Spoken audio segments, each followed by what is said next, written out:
Dr. Paul Hutchison. Mr. Speaker, it's a pleasure to have an opportunity to speak on this Trade Safeguard Measures Bill, and I must say that it is absolutely vital to New Zealand that our exports are ever expanding, and trade is fundamental to New Zealand, something that certainly for most of the speech of the Honourable Member Phil Goff he seemed to forget.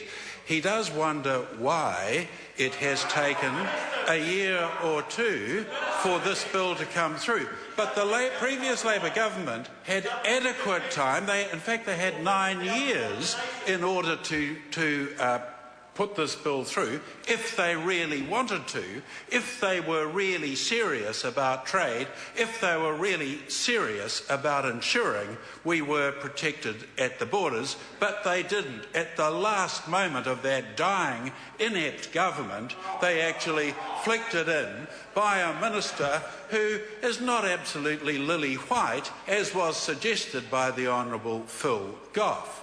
But, Mr. Speaker, Order. I just mentioned that she wasn't exactly lily white, that's all. I would never be mean to you. I'd never be mean to you, not at all. Well, maybe that was the case, but whatever. It was appropriate at the time that you did. But on to the bill, Mr. Speaker.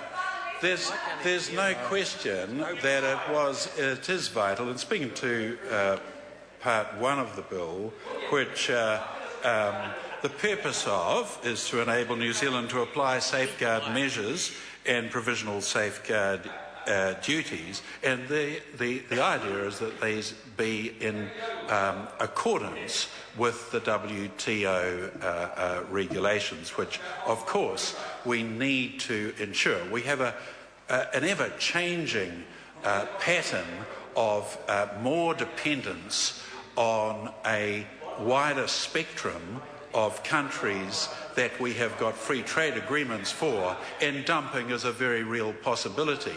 But it is interesting to point out that of all the years of the previous legislation, there has only been 4 cases that have been investigated, and only one of them was actually imposed. So it's not something that is used frequently, and in fact the submitters to this bill, of which there were only 5, did wonder whether we really needed to have this bill at all, but on balance felt yes we did.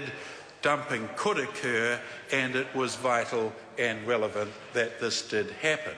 I do note that the Chamber of Commerce was concerned on a variety of issues, and one, of course, was the issue of the time allowed for extending it from 30 days to 70 or even 85 days.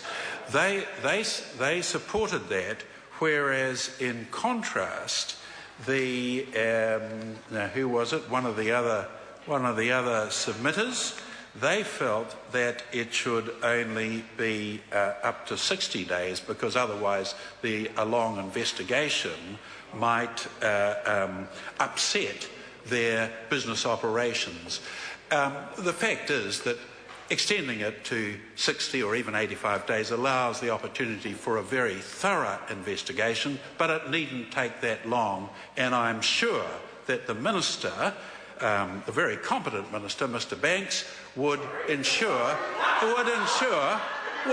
that any investigation was done highly expeditiously.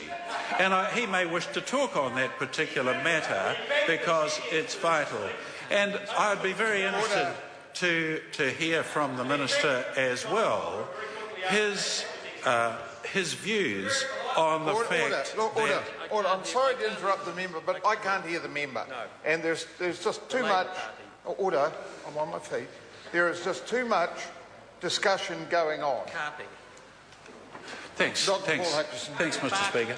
I'd be very interested to hear his views on the fact that some of the submitters had felt, look, it was a question of balance as to whether we have the bill at all, but indeed it was appropriate we do. So hopefully we can hear from the Minister on that question. Honourable Marianne Street. Thank you, Mr. Chairman, and it's a pleasure to speak to the committee stage.